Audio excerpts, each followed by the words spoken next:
I guess the first time I ever found out I was colorblind was one of the first times I ever went to the doctor that I could remember. He gave me one of those colorblindness tests with the red and green circles, and he told me I was supposed to see a number inside. And I thought he was kidding because all I saw was red and green circles. Pretty good. Did you Good? see the North Carolina game? No, I like Duke. It's pretty constant. Most of the time it's just close shades of different colors, whether it's red and green or green and brown. Blue and purple most of the time, so it doesn't really fluctuate. It doesn't get much worse. It's the same every single day. I actually have red-green color blindness is the exact name for it. The main colors are red and green, but then also the variations of yellow and blue, blue and purple, like I had said, sometimes yellow and orange, colors like that for the most part. I didn't really think it could affect me in any way. I just thought I would, maybe not match every day in school, but sometimes I can't see the ball on the field, and sometimes I'll misjudge it, and I'll get hit because of it, and it is affecting me on the field.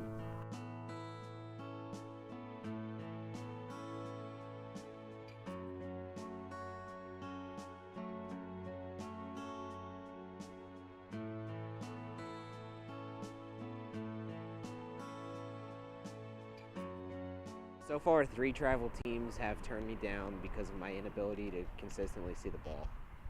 I'm in shape, I'm physically fit. I have every tool it takes to be a member of a travel lacrosse team. It's just the colorblindness is holding me back.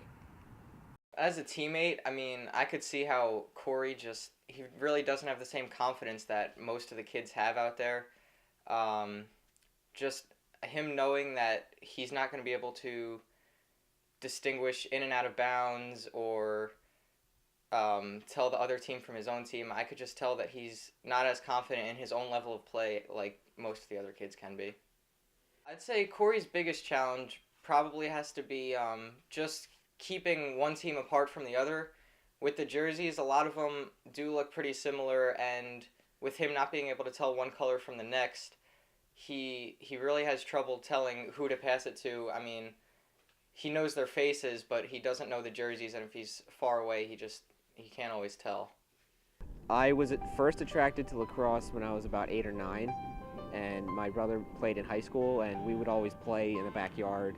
And the minute I was old enough, I wanted to sign up for recreation leagues and travel leagues, and I eventually played for school. It's definitely an annoying disability. It's not necessarily drastic because it doesn't affect me in, crucial aspects of life, but, the fact that I'm being turned down by travel leagues and sometimes my clothes don't match, it's just an annoyance. That's all it is. I never really ask why me. It's just a part of life. God just decided I was colorblind, so there's not much I can really do about it. I don't want any pity to not be discriminated against. I just want to be treated normally. I'm just as normal as everyone else. All I can do is keep working no matter what. That's to keep playing lacrosse. That's all I can do. Well, I think there's a lot of reasons that Corey's still working so hard to play. It's been a big part of his life ever since he was little. He's been playing. His brother plays. I mean, it's in the family, and he just really has a crazy love for the game that I don't really see in any of the other players. I've been playing on teams my whole life too, and I don't see anyone with the same kind of passion that he has. One word to describe Corey's work ethic. Definitely outstanding. Definitely, like I said, just very different than everyone else who goes out there and does the practice they have to do, but Corey's out practicing on his own, and Corey's there early and stays late and just really works especially hard at it because he has a lot of obstacles to overcome, but he does a great job. The teams that I have been on have been very tolerant. They understand that there's nothing I can do to prevent this, so they accept it. They know it's not necessarily my fault, and they try to make the best of it. I wouldn't say he gets such a hard time from coaches, but from teammates, usually it can be a big deal when he makes stupid mistakes, like just missing the passes because he can't see the ball coming at him, or other silly things like that. The teammates got frustrated just because they can't understand. Sometimes I do feel like I'm letting the team down just because I'm so competitive. If I make a mistake, no matter what, even if it's not necessarily my fault because I couldn't see the ball in one scenario or I was offsides, I'm so competitive. If I make a mistake, I consider it to be my fault, and I feel like I let the team down, even if it wasn't my fault. I think I'm continuing for the love of the game, but if other colorblind people can somehow be inspired because of this, then I'm all for it. I love it. I've loved it ever since I was little. I grew up with this game, so that's all the motivation I need to keep playing. No, I think Corey definitely can be successful. I see how hard he works. He's out there practicing harder than anyone else I see, at least.